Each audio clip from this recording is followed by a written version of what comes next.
You know who really loves cryptocurrency? Scammers, ransomware, hackers, and that guy in your group chat who thinks buying Dogecoin is a retirement plan. Warren Buffett called Bitcoin rat poison squared. That's from a guy who made $100 billion by actually understanding value, not pretending that a JPEG of a monkey is going to pay your mortgage. And Paul Krugman, the Nobel Prize winning economist, compared crypto to subprime mortgages, saying it's a Ponzi scheme that keeps reinventing itself. When economists are calling your investment strategy a cult with a wallet, it is time to log off. Crypto promised to replace banks, money, and governments. So far, it's replaced your savings account with regret and a very long tax form. If you want to gamble, go to Vegas. At least there, when you lose your shirt, someone hands you a cocktail. Crypto is something obviously a lot of people have strong feelings about. I'm no different. We're told again and again, it's the next big thing. It's the next new thing. It's the next new thing. It's so important. But anytime I've ever asked somebody who owns cryptocurrency the following question: what value does it provide? I've never heard anyone give a good answer or even a real answer at any level. And that's really the problem. We know what the bad answers are. The bad answer is it helps scammers, criminals, people trying to ransom someone. We know about that. But typically, if you ask someone who's a big believer in it, they believe in it because it goes up. Well, you could say the same thing about tulips. If someone keeps paying more for tulips, then tulips are great, and that happened in history. Just keep on buying tulips, because if more suckers come along and start paying $10 for a $1 tulip or $1,000 for a $1 tulip, well, you'll just keep making money, right? Until the whole thing caves in. Now, we've seen a lot of ups and downs with Bitcoin, and so many cryptocurrencies have just disappeared. Since this is the communiverse, I'm interested in how this idea is communicated. One of the ideas that is communicated about any cryptocurrency is it's the new thing. It's new technology. It's so sophisticated. It's going to replace these outdated so-called fiat currencies. But then you scratch a little, you look at the details. Cryptocurrency's been around since 2009. That's incredibly old from the standpoint of a new technology. I mean, that's basically ancient. Still, how often can you go to the local grocery store and pay with cryptocurrency? Can you go to your local convenience store, your local liquor store, and pay for cryptocurrency? No, you can't. Now, there certainly was a time, I noticed it in South Florida, especially in Miami, where you'd see all these signs: cryptocurrency accepted here. We accept cryptocurrency. And it seems like, wow, this must be the new thing. It's accepted everywhere.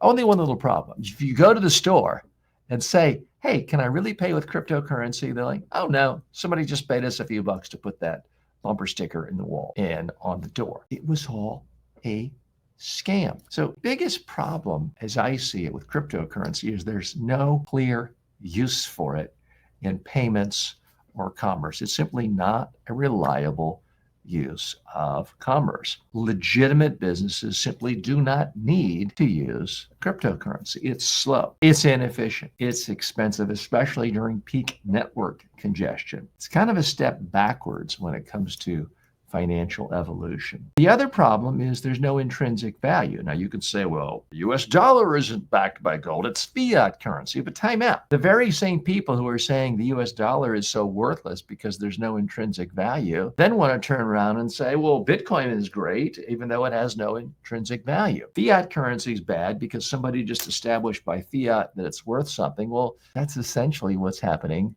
with Bitcoin. So there's a lot of circular arguments going on here. It's really true speculation, no different from what I talked about with tulips. Now, did some people make money on tulips? Yes. Have people made money with Bitcoin and other cryptocurrencies? Well, yes, you can make money on anything. I mean, I could make money saying this pen was used by Taylor Swift, and I'll auction it off starting at $100, and maybe it goes to 200, 500, 1,000. I could make money, but that's really just speculate. By the way, she's never seen this pen. It's just speculation, and that's not real investment. So people talk about this being like a crypto gold and being a safe haven. Well, it fluctuates wildly Now, gold also fluctuates. I'm not a big fan of gold, frankly, but the idea that it is counter-cyclical and it will be a great hedge during recessionary time, there's simply not a single shred of evidence.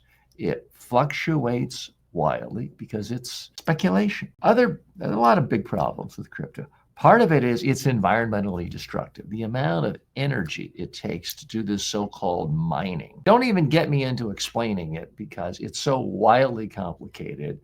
You can say, well, TJ, you don't understand crypto. Here's the thing. I bet you don't either. And most people who invest in crypto, if you talk to them for more than 5 minutes and say, well, explain to me again, who created this, why, what the value is, who's monitoring it, how is it managed? They have no idea. And that's the problem I see as a message that a currency has. Currencies have messages. Believe in the United States dollar because, at least until a few months ago, it was backed by a stable government that kept its promises and made sound decisions often. That was the argument behind the US dollar, a safe haven. There's no real argument behind Bitcoin, except for one, which I'll get to in a moment. Other problems with crypto, it's used by sleazy, skeezy characters because of lack of regulation and transparency in a lot of crypto markets. Now, there is Bitcoin and there are all the others.